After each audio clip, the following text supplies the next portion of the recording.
నమస్తే, నేను జీవి సత్యనారాయణ. ఈరోజు 21/20/22 గురువారం. ఈరోజు మార్కెట్ ఎలా క్లోజ్ అయింది, ఆ మార్కెట్ యొక్క పోస్ట్ మార్కెట్ విశ్లేషణ. ఈరోజు మార్కెట్ 634.20 పాయింట్లు సెన్సెక్స్ మైనస్లోకి వెళ్ళటం జరిగింది. ఓవరాల్గా మాత్రం 977.17 అంటే బాగా 977 పాయింట్ల వరకు పడి మరలా కొంచెం రికవరీ అయ్యి 634.20లో క్లోజ్ అవ్వడం జరిగింది. టెక్నికల్గా చూస్తే రేపు కూడా మరలా ఇంకా వీక్ అయ్యే పొజిషనే కనబడుతుంది. ఎందుకు అంటున్నంటే రేపు ఈరోజు ఏదైతే జరిగిందో ఈరోజు న్యూస్ అంటూ ఇవాళ Thursday weekly Nifty bank Nifty closing day ఒకటి. రెండోది ఈ అమెరికా మార్కెట్లు ఏవైతే ఉన్నాయో అవి ఫాల్ అవుతూనే ఉన్నాయి. ఇప్పుడు వడ్డీ రేట్లది ఏదైతే ఉందో అమెరికాలో ఫైనల్ చేయలేదు, దానికోసం అని చెప్పేసి మార్కెట్లు పడటం జరిగింది. నెంబర్ 2 ఇన్ఫ్లేషన్ కూడా వరల్డ్ అంటే సేమ్ నిన్న జరిగిన అదే న్యూస్, ఈరోజు కూడా అదే న్యూస్. ఎందుకంటే ఇన్ఫ్లేషన్ ఏదైతే పెరుగుతూ వచ్చిందో దానివల్ల ఒకటి, క్రూడ్ ఆయిల్ ధరలు పెరగడం ఒకటి, అంటే నిన్నటి రీజనే ఈరోజు కూడా మళ్ళీ రిపీట్ అయింది, అది కంటిన్యూ అయింది. అంటే అమెరికాలో వడ్డీ రేట్లు ఫైనల్ అయ్యేంత వరకు ఒకటి. తర్వాత ఈ ఫారెన్ పోర్ట్ఫోలియో ఇన్వెస్టర్స్ ఎఫ్ఐఐలు అంటారు వాళ్ళనే, foreign institutional ఇన్వెస్టర్సు. FPI foreign portfolio investors వాళ్ళు సెల్లింగ్ చేయటం కంటిన్యూ ఉన్నారు. ఇవాళ మార్కెట్ పడిందంటే ఈరోజు కూడా సెల్లింగ్ జరిగింది అన్నట్టు. అంటే ఇంకా డేటా రాలేదు, వస్తుంది, కానీ సెల్లింగ్ జరిగితేనే మార్కెట్ పడుతుంది అని అర్థం. తర్వాత మన ఇండియాలో కూడా ఒమిక్రాన్ కేసులు, కరోనా కేసులు 3 లక్షల కేసులు దాటిపోయినాయి అనమాట. అదొకటి భయంతో కూడా ఒకటి మన మార్కెట్లు పడటానికి ఒక రీజను. నెక్స్ట్ వచ్చి ఏదైతే థర్డ్ క్వార్టర్ రిజల్ట్స్ మార్కెట్కి అనుగుణంగా, అంటే మార్కెట్ ఎక్స్పెక్టేషన్స్కి అనుగుణంగా అవి రాలేదు అనేది కూడా ఒక విధమైన ఉంది. అంటే మిస్ అయినాయి అనమాట. అంటే మార్కెట్ ఏదైతే ఎక్స్పెక్ట్ చేసిందో వాటికి లేకుండా మిస్ అయిపోయింది రిజల్ట్స్, అదొకటి రీజను. ఇక వీటితోటి సెన్సెక్స్ వచ్చి 634, నిఫ్టీ వచ్చి 181.40 మైనస్ 17,757లో క్లోజ్ అవ్వటం జరిగింది. తర్వాత నిఫ్టీ బ్యాంక్ వచ్చి 190.50లో క్లోజ్ అవ్వటం జరిగింది, మైనస్ 37,850.85.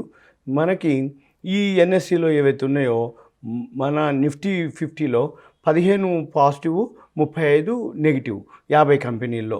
తర్వాత టాప్ గైనర్స్ ఈరోజు పవర్ గ్రిడ్ ఒకటి, భారతీ ఎయిర్టెల్, గ్రాసిమ్, జేఎస్డబ్ల్యూ స్టీలు, టాటా కన్జ్యూమర్, ఇవి టాప్ గెయినర్స్లో ఉండటం జరిగింది. తర్వాత ఈరోజు టర్నోవర్ వచ్చి మనకి ఎఫ్ఎండ్ఓలో 186 లక్షల కోట్ల రూపాయలు, 186,25,222.56 కోట్ల టర్నోవర్ జరిగింది ఎఫ్ఎండ్ఓలో. ఈ మధ్యకాలంలో ఇది హయ్యెస్ట్ టర్నోవర్ అనమాట. 186 లక్షల కోట్లు ఇప్పటివరకు లేదు, ఇదే హయ్యెస్ట్. ఇంకా ఎఫ్ఎండ్ఓ క్లోజింగ్ నెక్స్ట్ వీక్ ఉంది, అప్పుడు ఇంకా హయ్యెస్ట్కి వెళ్ళే అవకాశాలు కనపడుతున్నాయి. అంటే ఇప్పటివరకు 186 లక్షల కోట్లు ఇది హయ్యెస్ట్ అయితే నెక్స్ట్ వీక్ ఇంకా హయ్యెస్ట్ ఉంటుంది. తర్వాత క్యాష్ మార్కెట్లో వచ్చి 63,757.36 కోట్లు, ఇది క్యాష్ మార్కెట్ ఈక్విటీలో. తర్వాత బీఎస్సీలో వచ్చి సుమారుగా పెద్దగా బీఎస్సీలో ఏవైతే మన యావరేజ్ అనమాట, జనరల్గా ఈరోజు డేటా ఇంకా రాలేదు మన బాంబే స్టాక్ ఎక్స్చేంజ్లో టోటల్ టర్నోవర్ డేటా, కానీ యావరేజ్గా 5,414 కోట్లు ఉంటుంది. జనరల్ యావరేజ్ 5,027, 5,300, 400, అది అంటే ఏంటిది సుమారుగా 186,94,385 కోట్లు సుమారుగా టర్నోవర్ జరిగింది. ఎన్ఎస్సిది ఈక్విటీ ఎఫ్ఎండ్ఓ కన్ఫామ్ అయిపోయింది, డేటా వచ్చింది. బిఎస్సిది మాత్రం డేటా ఇంకా రాలేదు. ఇక తర్వాత మనకి ఇక న్యూస్కి వచ్చేటప్పటికి ఈరోజు మనము ఆ న్యూస్ ఏందో చూద్దాము. మ్యాక్స్ హెల్త్ కేర్, మీకు ఇప్పుడు ఒక స్క్రిప్ట్ని రికమెండ్ చేయడం జరుగుతుంది. మ్యాక్స్ హెల్త్ కేర్ ఇది 300 బెడ్లు ఓపెన్ చేస్తారు ద్వారకాలో, హాస్పిటల్ ద్వారకాలో 300 బెడ్లతోటి. అందుకని మ్యాక్స్ హెల్త్ కేరు టెక్నికల్ కూడా సపోర్ట్ తీసుకోవటం జరిగింది. ఈరోజు మార్కెట్ ఇంత పడితే కూడా అది 30 పెరిగింది, 75 పైసలు పెరగటం జరిగింది. 385.45 ఉంది. మీరు రేపు ఉదయం ఇది ఎంటర్ కావచ్చు. మ్యాక్స్ హెల్త్ కేరు ఇన్సూరెన్స్ ఉంది, ఇన్సూరెన్స్ కాదు, ఇది హెల్త్కి సంబంధించిన కంపెనీ. ఇది టర్న్ అరౌండ్ ఉంది. 385.45లో ఉంది, రిస్క్ ఫ్రీ బై. ఇప్పుడు మీరు రేపు వీలైతే ఇదే ప్రైస్లో కనుక ఉన్నా కొంచెం ఎక్కువ ఉన్నా కొనండి, తక్కువ ఉంటే మాత్రం కొనొద్దు. 385.45ని తక్కువైతే మీరు కొనొద్దు, ఎక్కువ ఉంటే మాత్రం కొనుక్కోవచ్చు. తర్వాత బజాజ్ ఆటో మన ఈజిప్షియన్ గవర్నమెంట్ తోటి ఒక సెల్ అంటే సిఎన్జి 3 వీలర్స్ సెల్ చేయడానికి డిస్కషన్ జరుగుతున్నాయి బజాజ్ ఆటోకి. తర్వాత ట్రాన్స్ఫార్మర్ రెక్టిఫైర్స్ అని ఒక కంపెనీ ఉంది, దానికి 73 కోట్లు ఆర్డర్ రావడం జరిగింది. MP power transmission package 2 limited, అక్కడి నుంచి ట్రాన్స్ఫార్మర్ రెక్టిఫైర్స్కి 73 కోట్లు ఆర్డర్ రావడం జరిగింది. తర్వాత బజాజ్ ఆటో ఎక్స్పాన్షన్ చేస్తుంది ఎలక్ట్రిక్ వెహికల్స్ డిఫరెంట్ సెగ్మెంట్స్ 3 వీలర్స్కి. బజాజ్ ఆటోలు ఏవైతున్నాయో బజాజ్ కంపెనీ, అది వాళ్ళు ఆటోలలో లీడర్ వాళ్ళే, బజాజ్ వాళ్ళు ఎలక్ట్రిక్ వెహికల్స్ని డిఫరెంట్ సెగ్మెంట్స్ తోటి 3 వీలర్స్కి ప్లాన్ చేస్తున్నారు వాళ్ళు. తర్వాత జైడస్ క్యాడిలా యుఎస్ఎఫ్డిఏ పర్మిషన్ రావడం జరిగింది జైడస్ క్యాడిలాకి. తర్వాత యూపీఎల్ వచ్చి యూపీఎల్ వాళ్ళది ఒకటి సబ్సిడరీ కంపెనీ ఉంది, బ్రెజిల్ది అనమాట, వాళ్ళ అసోసియేటెడ్ కంపెనీ యూపీఎల్ది. సినాగ్రో అది బ్రెజిల్ కంపెనీ సినాగ్రో. ఈ సినాగ్రోని బంగే అనే కంపెనీ ఎక్వైర్ చేస్తుంది 33% స్టేక్ని. ఏది బంగే అనే కంపెనీ సినాగ్రోలో 33% స్టేక్ని ఎక్వైర్ చేయడం జరుగుతుంది. ఈ సినాగ్రో అనే కంపెనీ యూపీఎల్ యొక్క అసోసియేట్ కంపెనీ ఇది. తర్వాత ఎక్సిటా కాటన్ అనే ఒక కంపెనీ ఉంది, దానికి రా కాటను యుఎస్ నుంచి ఆర్డర్ రావడం జరిగింది. యుఎస్ డాలర్లు బంగ్లాదేశ్ నుంచి ఆర్డర్ రావడం జరిగింది యుఎస్ డాలర్లలో. తర్వాత వారంటీ ఒకటి ఏదైతే ఉందో వారంటీ అది డిస్పోజ్ చేస్తుంది బలిజాన్ నార్త్ టీ ఎస్టేట్స్ చబువా డిబ్రూగఢ్లో ఉంది, అస్సాం డిబ్రూగఢ్లో ఏదైతే వారంటీకి ఒక బలిజాన్ నార్త్ టీ ఎస్టేట్ ఉంది, దాన్ని డిస్పోజ్ చేసే ప్లాన్లో ఉన్నది వారంటీ. తర్వాత దున్సెరి టీ ఒకటి ఉంది, దున్సెరి టీ అండ్ ఇండస్ట్రీ, అది సేల్కి పెట్టింది. టీ ఎస్టేట్స్ ఒకటి సేల్కి పెట్టడం జరిగింది దున్సెరి టీ. తర్వాత ఓకే ప్లే ఇండియా అనే కంపెనీ ఉంది, అది 100% RIRA ఈవీ ప్రైవేట్ లిమిటెడ్ని ఎక్వైర్ చేయడం జరిగింది, okay play India limited.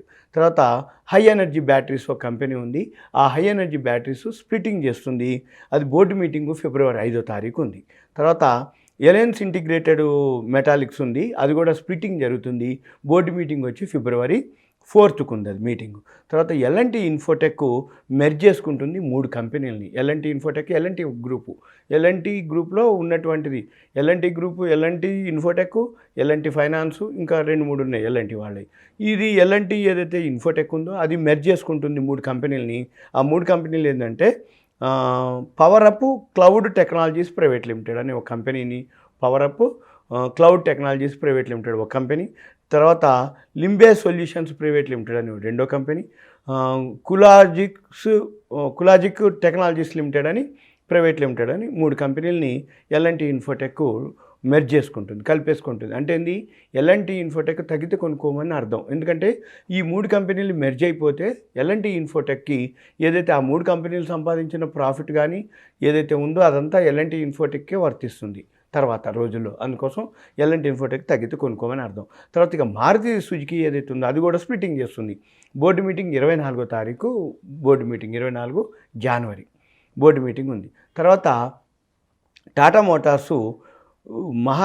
Motors JBM auto, Olectra, ఈ మూడింటికి మహారాష్ట్ర గవర్నమెంట్ సపోర్ట్ చేస్తుంది. ఏం సపోర్ట్ చేస్తుందంటే మహారాష్ట్ర గవర్నమెంట్ ఎలక్ట్రిక్ వెహికల్స్ ఏదైతే ఇండస్ట్రీ ఉందో వాటికి ఫుల్ సపోర్ట్ చేస్తుంది. తర్వాత మహారాష్ట్ర గవర్నమెంట్ ఈ సంవత్సరం ఎలక్ట్రిక్ వెహికల్స్ని యూజ్ చేయాలని ఒక పాస్ చేయడం జరిగింది బిల్లు. అంటే ఇది ఓన్లీ వాళ్ళు ఎలక్ట్రిక్ వెహికల్స్నే యూజ్ చేస్తారు. అంటే ఇది మహారాష్ట్ర ఏదైతే మొత్తం ఉందో గవర్నమెంట్ ఏం చేస్తుంది, వాళ్ళు యూసేజ్ కానీ ఏదైతే ఉందో ఎలక్ట్రిక్ వెహికల్స్నే యూజ్ చేస్తారు. వాళ్ళు ఓన్లీ ఎక్వైర్ చేయడం కూడా ఎలక్ట్రిక్ వెహికల్స్నే గవర్నమెంట్ యూజ్ చేయడం కానీ ఎక్వైర్ చేయడం కానీ జరుగుతుంది. దానివల్ల ఏ కంపెనీలకు బెనిఫిట్ అంటే టాటా మోటార్స్ ఒకటి, జేబీఎం ఆటో ఒకటి, ఓలెక్ట్రా ఒకటి. ఇవి అయిన తర్వాత ఈరోజు ఒక 6 కంపెనీలు బ్యాన్లోకి వెళ్ళటం జరిగింది. అవి BHEL, escorts, granules, India bulls housing finance, idea, sale ఈ 6 కంపెనీలు బ్యాన్లోకి వెళ్ళటం జరిగింది ఈరోజు. రేపటి మళ్ళీ సాయంత్రం వస్తుంది లిస్టు. మళ్ళా తర్వాత నిన్న ఏదైతే బుధవారం ఉందో నిన్న కూడా ఎఫ్ఐఐలు అమ్మటం జరిగింది. ఎంత అమ్మిండ్రు అంటే 2704.77 కోట్లు ఎఫ్ఐఐలు అమ్మటం జరిగింది. డిఐఐలు 195.07 కోట్లు అమ్మటం జరిగింది. ఇద్దరు కనుక అమ్మితే మార్కెట్ బాగా ఫాలు, ఇద్దరు కనుక కొంటే మార్కెట్ బాగా పెరుగుతుంది. ఒకళ్ళు కొని ఒకళ్ళు అమ్మితే అంటే ఎఫ్ఐఐలు కొని డిఐఐలు అమ్మిండ్రు అనుకోండి, మార్కెట్ సైడ్ వేస్లో ఉంటున్నట్టు, మార్కెట్ న్యూట్రల్గా ఉన్నట్టు. ఇది జనరల్గా ఇన్ఫర్మేషను ఈరోజు ఏదైతే ఉందో ఇది మీకు ఒక అవేర్నెస్ కోసం, ఒక ఎడ్యుకేషన్ పర్పస్, నాలెడ్జ్ పర్పస్. ఇది ఓన్లీ బిగినర్స్ లెర్నర్స్కి ఒక అంటే మార్కెట్ ఎందుకు పడుతుందో తెలవాలి, ఎందుకు పెరుగుతుందో తెలవడం ఇన్ఫర్మేషన్. మీకు టీవీలు పెట్టినా, ఛానల్స్ పెట్టినా, మ్యాగజైన్స్ ఎందులో చెప్పినా ఇదే చెప్తారు అంతే తప్ప నేను వేరే ఎక్కడి నుంచో తీసుకొచ్చింది ఏం కాదు. నేను కూడా వెబ్సైట్లు ఏవైతే అఫీషియల్ వెబ్సైట్లు ఎన్ఎస్సి, బిఎస్సి, మనీ కంట్రోల్ ఛానల్స్లోంచి తీసుకున్న ఇన్ఫర్మేషనే తప్ప ఇది నాది అంటూ ఓన్ ఇన్ఫర్మేషన్ కాదు. ఇది మీరు గమనించాలి, గుర్తించాలి. ఇక సుమన్ టీవీ ప్రేక్షకులకు ధన్యవాదాలు. Thank you. సెలవు.